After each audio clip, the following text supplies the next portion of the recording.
So, all right, good evening. Once again, you're all welcome to today's Sales Ki Pathshala.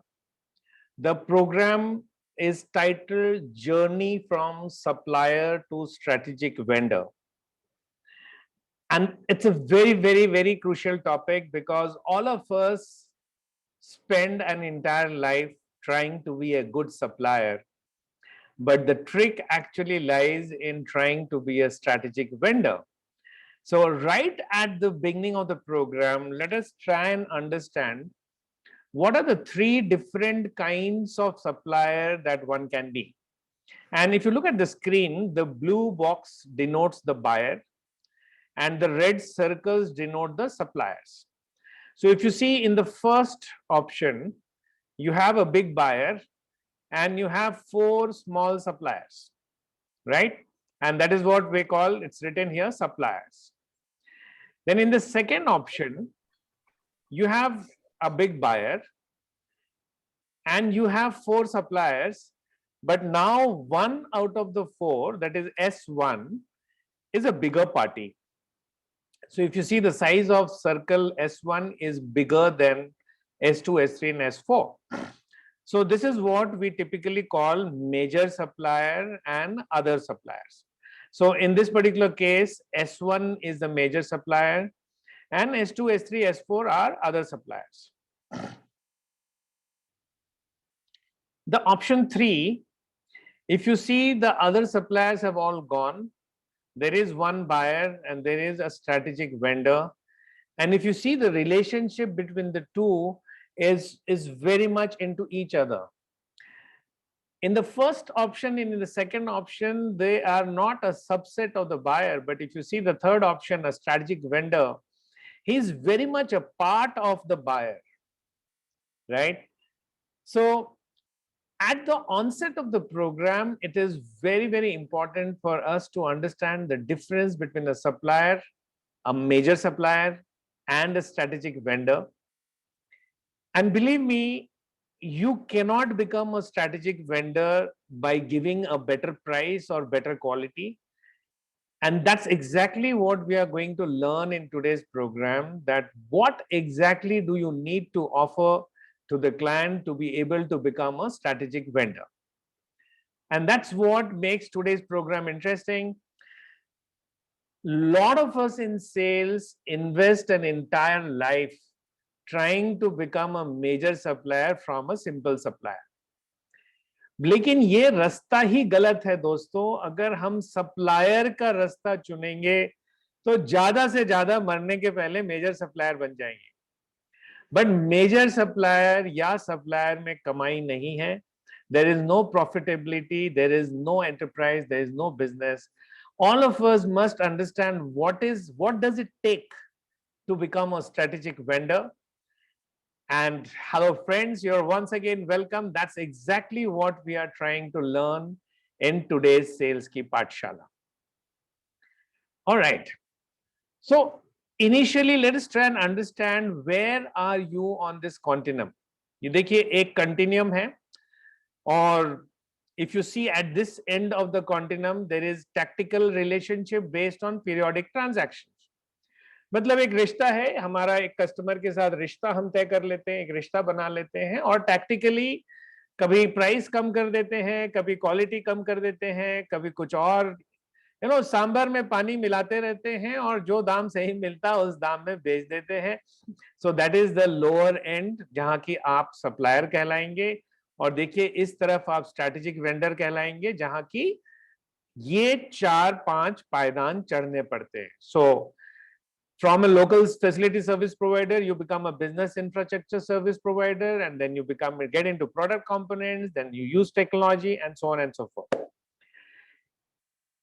On this slide, you need to understand that what is the difference between a tactical relationship and a strategic relationship. और मुझे पता है कि आज के programme में आपके बहुत सारे सवाल होंगे. सारे सवाल वेलकम है, लिख के रखिए या चैट बॉक्स में डालिए, क्योंकि 4:30 बजे जब हम प्रोग्राम को खत्म करेंगे, then we will start a Q&A session live where you can ask me all your questions. Okay, very good. Let us understand this process a bit in detail. So Mr. Rajesh Sharma, you are there, you are getting into corporate selling to people who make pan masala, pan parag, Rajnigandha. It's very important for you to understand this structure. If you see at the bottom end, you have purchasing. Normally मैंने देखा है कि sales वाले purchase department से बातचीत करके अपना काम खत्म हो गया ऐसा समझ लेते हैं, और चूंकि परचेज वाले से बातचीत करके उनको काम मिल जाता है तो उसके आगे वो बढ़ना भी नहीं चाहते, बोलते मेरा तो ऑर्डर मिल गया, मेरे पैसे मिल गए, अगला ऑर्डर भी मिल जाएगा, why should I go deeper down, I don't have time. But the smart people who actually want to understand the structure of the customer, you will go a bit backward. So from purchasing department, you will go back to the functional units. From the functional unit, you will go to different lines of business. From different lines of business, you will go to understand what are the vendor programs that the company runs. And only then you can get into strategic partnership. मुझे याद है दोस्तों, जब मैं frontline selling किया करता था, corporate selling किया करता था, तो once I had gone and made a sale with a company called Indorama, which is into polyester yarn. So after meeting the purchase manager, I had actually gone and met the supervisor in their texturizing division. I had met the supervisor in the dyeing division. I had met the supervisor in the maintenance division. And this is what I mean by meeting people in the functional units.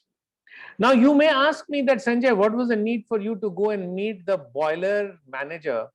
Because boiler ka kya lena dena hai? And at that juncture, I was supplying polyester chips. So polyester chips ka boiler se kuch lena dena nahi hai. So why did I go and meet the functional units? Why did I meet the boiler manager? And then why did I go further to meet various lines of business? What was the reason that I wanted to meet the maintenance department? दोस्तों, अगर strategic vendor बनना है तो आपको उसके घर के अंदर घुसना पड़ेगा. आप किसी के घर के ड्राइंग रूम में बैठ के उसके घर के अंदर का अंदाजा नहीं लगा सकते. So if you want to become a strategic vendor, you have to take extra pains to go further deep into the structure of the organization, because when you understand the structure, only then you will understand the decisions and actions that the organization takes. आज का programme बहुत ही factual और subject matter से related है, तो मैं धीरे धीरे लेके चलता हूं. एक बार आप लोग को पूछ लेता हूं. Okay, there is a question from Nathani. Did you say even better quality? Yes, I said even better quality, Nathani ji. You can put that question there, that even if you make better quality, you still have to go back and understand the organization structure. Because business is happening between two human beings. Business is not happening between two products. And unless you understand the human nature of the organization, you will not be able to take it further. Fantastic. Thank you very much. Do you guys find the program relevant till now? Do you find it relevant? Just say yes or no. Okay. All right. 100% relevant. Okay. Tanveer, thank you so much. आगे बढ़ते दोस्तों, और ये slide बहुत ही important है आपको समझना. Flow chart क्या है? ये जो स्ट्रैटेजिक वेंडर बनने की विधि है, इसका फ्लो चार्ट क्या है? देखिए, यहां से चालू होता है. आप एक अच्छे सप्लायर हैं, you become a good supplier. Now from a good supplier you get continuous feedback from your customers, और ये लूप जब कंप्लीट हो जाती है तो आप एक रेगुलर सप्लायर बन जाते हैं. तो ये जो सर्कल है, this will only make you a regular supplier. अब देखिए, अगले लेवल की बात करता हूं. जब आप रेगुलर सप्लायर बन जाते हैं तो आपका अगला कदम है बेटर सप्लायर बनना. Now to become a better supplier there are two categories of people. पहली कॉम जो है वो बेटर प्राइस और बेटर क्वालिटी के थ्रू बेटर सप्लायर बनना चाहती है.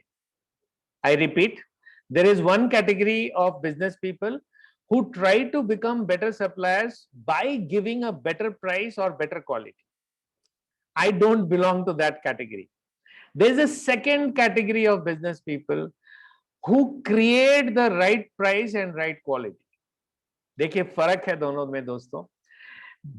बेटर प्राइस देना या बेटर क्वालिटी देना एक बड़ा ही विवादास्पद टॉपिक है, क्योंकि जब तक राइट क्वालिटी और राइट प्राइस नहीं डिफाइन हो जाता, आप कैसे बेटर प्राइस और बेटर क्वालिटी दे पाएंगे. और दिस इज वाई ये अंडे का फंडा इसको येलो कलर में बनाया गया है, दैट ये बहुत सूक्ष्म डिफरेंस है, लेकिन ये बहुत इंपॉर्टेंट डिफरेंस है. Don't try to become a better supplier by giving better price or even better quality. First, try to understand what is the right quality and then the right price. And normally, if you do this, you will find that you're already giving the right price and right quality. Now, the journey of strategic supplier is not over yet. So this will make you a better supplier from a supplier, and this is what will make you a major supplier. But from here, the next part of the journey, which is even the more important part of the journey, where you co-create the right price, right quality, and right time. And this is a huge difference, ladies and gentlemen, when in the yellow box, you are trying to create the right price and right quality. And when you become a strategic vendor, you co-create, यानी कि ग्राहक के साथ मिलके कदम से कदम चला के जब हम सही क्वालिटी, सही प्राइस और सही समय का अनुमान लगाते हैं, तो हम कहीं ना कहीं स्ट्रैटेजिक वेंडर बनने के तरफ एक कदम उठाते हैं. अब देखिए ना, नॉर्मली तो प्रोसीजर ऐसा है कि we try to do the best out of what we have, and इसको मैं ट्रेडिंग मेंटालिटी बोलता हूं, क्योंकि आप को क्रिएट कैसे करेंगे जब तक आपके तरफ R&D नहीं होगा. आप को क्रिएट कैसे करेंगे जब तक आपके पास लैबोरेटरी नहीं होगी, टेस्टिंग फैसिलिटी नहीं होगा.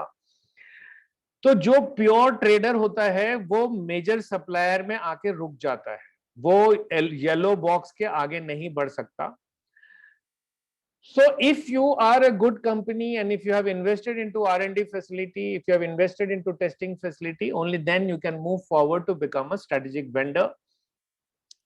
अब ये जरूरी नहीं है कि R&D फैसिलिटी में आप खुद के लिए इन्वेस्ट करें, you can even outsource R&D, but वो फंक्शन का होना जरूरी है. Alright, so this is the flow chart, and if all of you have understood this flow chart, can you quickly put a yes or no on the chat box? Have you all understood this flow chart, where if you just create the right price, where will you reach, and if you co-create the right price, where will you reach? Okay, fantastic, fantastic. Thank you so much. Rajesh Sharma, Sanket Pawar, Sanjay Agarwal, Tanveer Nathani, Akash Saxena. Brilliant. So दोस्तों 15 minute हो गया है, और अगले 15 minute में मैं आपके साथ 7 टिप्स शेयर करने वाला हूं. Tips to become a strategic vendor. अभी तक के प्रोग्राम में आप इतना समझ चुके हैं कि who is a strategic vendor, यानी किस को हम स्ट्रैटेजिक वेंडर की उपाधि दे सकते हैं, ये तो आप समझ चुके हैं. अब ये समझने की कोशिश करते हैं कि how to become a strategic vendor, what are the 7 tips. और थोड़ी सी बड़ी बड़ी डायग्राम से उससे कंफ्यूज मत होइए, जो मुद्दे की चीज है मैं आपको दिखाऊंगा. पहला टिप है ब्रॉडेन द स्कोप. मैं आपका नजर चाहता हूं ये सेंटर ऑफ द स्क्रीन में, यहां जहां मेरी माउस घूम रही है, यहां पे देखिए. देखिए एक्स वाई एक्सिस में, एक्स एक्सिस में मैंने बिजनेस प्रॉफिट को मैप किया है और वाई एक्सिस में रिस्क को मैप किया है. तो जब आप किसी भी कस्टमर के साथ मिल के काम करते हैं, तो आपको 2 चीजों का ध्यान रखना है. एक तो आपको बचत कितनी हो रही है, आपको प्रॉफिट कितना हो रहा है, और दूसरा जो डिग्री ऑफ डिफिकल्टी है किसी काम को करने में, वो कितना ऊंचा है. और ये ग्राफ आपको बताता है कि डिग्री ऑफ डिफिकल्टी जितना ऊंचा होगा, उतना प्रॉफिट कमाने की चांसेस ज्यादा होगी. तो 4 पैमाने बन के आते हैं. मेरा सवाल यहाँ पे ये है कि जब आप ब्रॉडेन द स्कोप करेंगे, तो आपके पास स्ट्रैटेजिक क्रिटिकल एरियाज होंगी जिसपे आप काम कर पाओगे. आइए इस चीज को मैं एक उदाहरण के तौर पे समझाने की कोशिश करता हूं. हमारे साथ राजेश शर्मा जी हैं जो कत्था का ट्रेडिंग करते हैं। कत्था मतलब पान में जो कत्था लगता है, और उसी के साथ कच्छ भी एक चीज आती है। अब राजेश जी, आप कत्था की ट्रेडिंग करते हैं तो एक ऑप्शन आपके पास है कि भैया जो भी कत्था आपको मिला उसको आगे निकाल दो और सामने वाला जो कीमत देता है वो देगा बेस्ट कीमत। बट अब यहां मैं क्या बात कर रहा हूं कि जब आप सामने वाले से मिल के पूछोगे कि भैया तुम जो कत्था मुझसे लोगे उसको आगे किनको बेचने वाले हो, अगर उनकी डेफिनेशन मुझे बताओ तो हो सकता है मैं तुम्हारे लिए कस्टमाइज कत्था बनाऊं। और जब मैं कस्टमाइज बनाऊंगा तो ये भी हो सकता है कि मैं तुम्हारी प्रॉफिट बढ़ाऊं, क्योंकि मैं तुम्हारा प्राइस कम कर सकता हूं। जब इस तरह की बात करेंगे राजेश जी, तो कोई न कोई आपको वेंडर मिलेगा जो आपको बोलेगा कि चलो हम साथ मिलके एक कस्टमाइज बनाते हैं जिसमें मेरा कॉस्ट कम हो, 2 पैसा मुझे भी बचे, 2 पैसा तुम्हें भी बचे। And that is what I mean by increasing the difficulty and hence increasing your profitability and working on the strategic critical area bye broadening the scope of work. ठीक है, tip number 1। Tip number 2, segmentation कीजिए, क्योंकि आपको right place या right time को create करने के लिए अपने काम को सेगमेंटेशन करना है। आइए पहले इस चक्री को समझ लेते हैं। ये चक्री की शुरुआत होती है नंबर 1 से। ये देखिए नंबर 1 है तो एस्टैब्लिश, यानी पहले एस्टैब्लिश करो कि अगले को क्या चाहिए। नंबर 2 में आता है एनालाइज, नंबर 3 में आता है डेवलप, नंबर 4 में आता है proceed, number 5 prepare, engage, negotiate, contract, number 9 में आता है ट्रांजिशन, डिलीवर, ऑप्टिमाइज, कंक्लूड। तो देखिए दोस्तों, ये 12 स्टेप्स हैं किसी कॉर्पोरेट के साथ स्ट्रेटेजिक वेंडर बनने के लिए। अब देखिए होता क्या है, ये जो रेड सर्कल दिख रहा है, नॉर्मली हम एज ए सप्लायर किसी भी कंपनी के पास जाते हैं और सीधा नंबर 10 पोजीशन पे पहुंच जाते हैं। नंबर 10 पोजीशन क्या है? डिलीवर। ये देखिए यहां लिखा है कॉमनली फाउंड हियर। तो नॉर्मली कोई भी सप्लायर मुंह उठा के सीधा चले जाता 10वें पोजीशन पे कि भैया हम आपको माल डिलीवर करना चाहते हैं और आप बताइए क्या प्राइस में देने से काम बनेगा। अरे नहीं नहीं नहीं, घोर अपराध, बहुत बड़ा पाप कर लिया आपने। आपको 10 नंबर से चालू नहीं करना दोस्तों। ये देखिए एरो दिखा रहा है मूव टू हियर।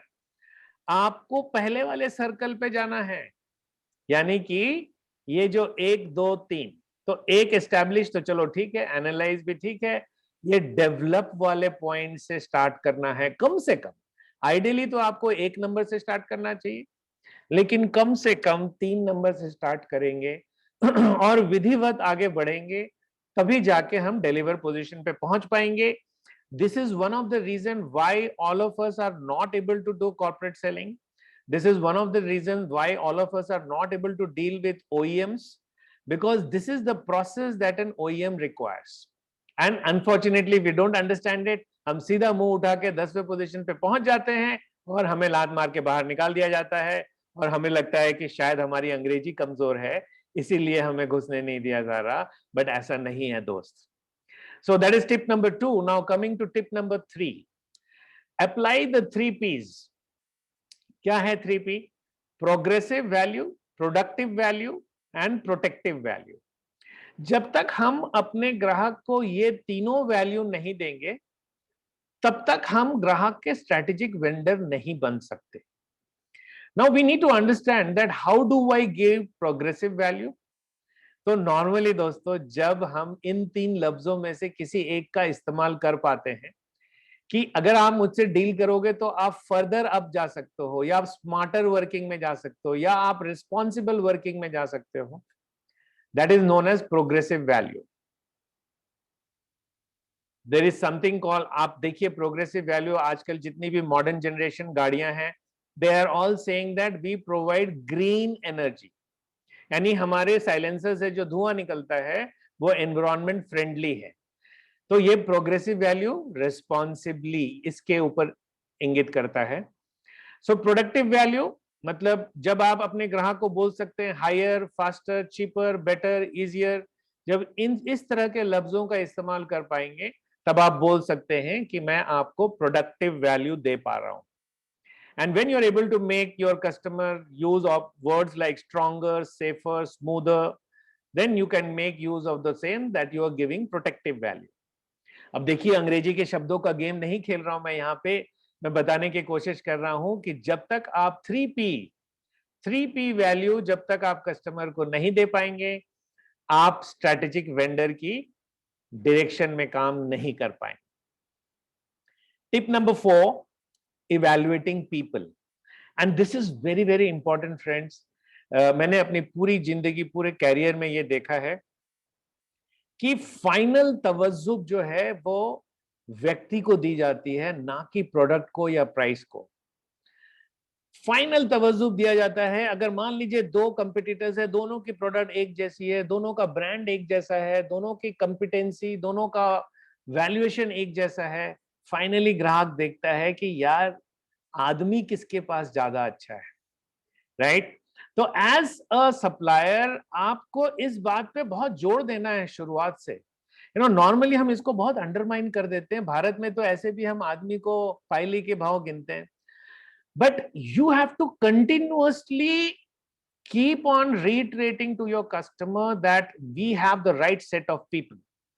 हमारे साथ जेजे प्लस के कुछ लोग हैं. आप अगर अपने कॉल के शुरुआत से ही इस बात को रखेंगे कि हमारे क्वालिटी इंजीनियर्स अच्छे हैं, हमारे क्वालिटी के लोग, प्रोडक्शन के लोग अच्छे हैं, तो that has an impact. Okay, अब ये तो तय है दोस्तों कि सिर्फ बोलने से नहीं होगा, वाकई में अच्छे होने चाहिए. अगर अच्छे नहीं हैं तो कहीं ना कहीं झूठ पकड़ी जाएगी. बहरहाल, tip number 4, evaluating people. Tip number 5, interpretation and alignment. आपकी जो भी कॉन्ट्रैक्चुअल एग्रीमेंट है, क्योंकि देखिए जब आप कॉर्पोरेट से डील करेंगे तो मुंहजुबानी बातों से काम नहीं चलेगा, या आपके एक ईमेल से काम नहीं चलेगा. इनफैक्ट कॉर्पोरेट्स की परचेज ऑर्डर 15-15, 20-20 पन्नों की आती है, जिसमें बहुत सूक्ष्म अक्षरों में सारी कॉन्ट्रैक्ट्स की डिटेल लिखी होती है.